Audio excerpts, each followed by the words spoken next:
I'm going to show you guys a trick to determine what side a wheel bearing is bad on. As you can see, the car is jacked up. It's on jack stands. I got both tires off on both sides, and as you can see, the car is in drive, and that side is quiet, but this side over here you can hear some noise.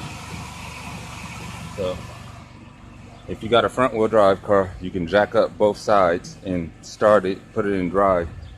Make sure the car's on jack stands when you do this, and don't sit in the car when you do this. When you get in, hit the brake pedal with your hand and put the car in drive with the other hand.